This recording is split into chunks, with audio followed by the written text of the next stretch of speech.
This video is about the phishing bank scam. Don't be a dummy. Don't let it happen to you. Educational.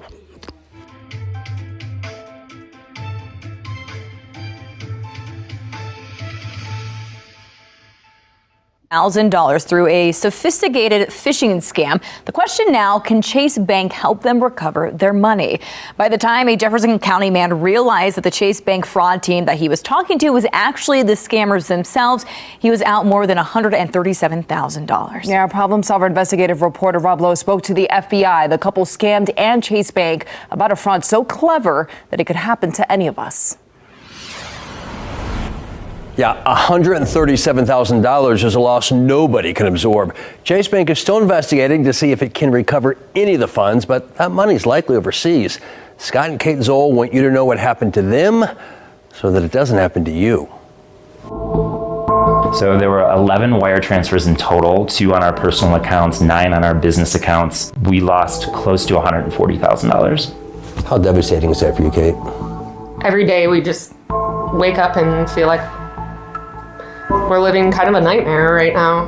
What happened to Scott and Kate Zoll began with a text to Scott's phone, supposedly from Chase Alerts, asking, "Did you attempt to send a wire transfer for the amount of $4,500? At that point, before I did anything else, I reached out to my business partners and asked if they had initiated a wire.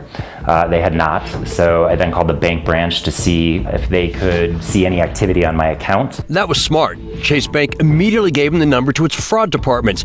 But what happened next was his big mistake. At that point, I acknowledged the text that came through, said no, we did not initiate this wire. Got a text back immediately saying somebody from the Chase fraud team will be in contact with you. Probably within 30 seconds, I received a phone call from the exact number that the branch had just given me. What Scott never guessed is the call from Chase Alerts saying a representative will be contacting you shortly was actually the scammers who had spoofed the Chase fraud number, leaving Scott to think he was talking with Chase Bank. And at one point I even called the Chase line because the phone number dropped, and I called the Chase fraud line, and I was frustrated with actual Chase because they couldn't see the conversations that were happening. And within a minute, the people that were scamming us actually called back, and I'm like, great, these people know what they're talking about. I'm gonna go back to this call. Scott isn't sure how, but says the scammers already had his bank account number and knew how much money he had. All they needed from Scott was a one-time passcode that he did in fact receive via text from real Chase, only to then unwittingly share it with the scammer who was pretending to be Chase Bank. That phone call would cost him $137,130. Just wake up and start all over again to try to accept that all our money's gone. And I'm not hopeful at this point in the journey that we're gonna see any of it again. The most recent FBI stats show in 2022, 405 Colorado phishing victims lost nearly $500,000, and 467 spoofing victims lost $2 million. The technology does exist that they can spoof phone numbers from anywhere in the world and make it look like it's a Chase fraud department. Brian Blosser is a special agent with the FBI who says phishing and spoofing scams are getting more sophisticated by the day. Be very leery of unsolicited text messages, phone calls, or a pop-up or an email that you've got a fraudulent charge in your account. Special Agent Blosser says once a person realizes they've been scammed, do exactly what the Zolls did. Contact your bank with a number you trust, either from your bank statement or the back of your credit card, to initiate a wire recall, and file a report with the FBI at ic3.gov. The best advice that I would relay would be, hey, take a second, because a lot of the times the scammers are going to try to create the persona that there's an urgent need. You have to act now. If I would have just slowed down and looked at some of the other indicators, but we're talking, over $100,000, like you want to act fast or you think you need to. In a statement, Chase Bank told the problem solvers, these types of scams are heartbreaking. Beware of new contacts asking you for codes, access to your device, or to send them, yourself, or anyone else money to prevent fraud.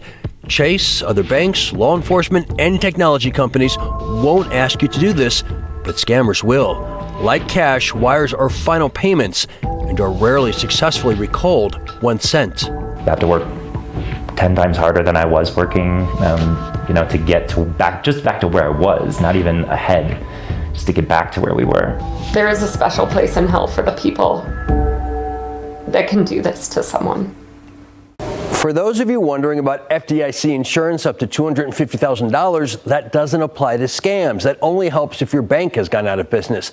The Zolls say they're frustrated with Chase Bank. It took 11 days for them to get a case manager, and that was only after the problem solvers called Chase.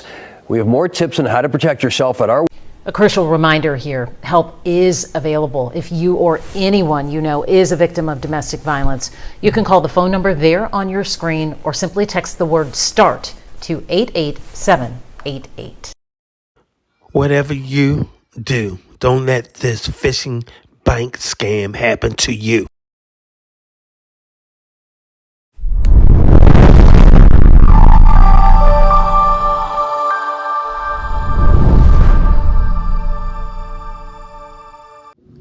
Thanks for watching. We appreciate you. Please subscribe.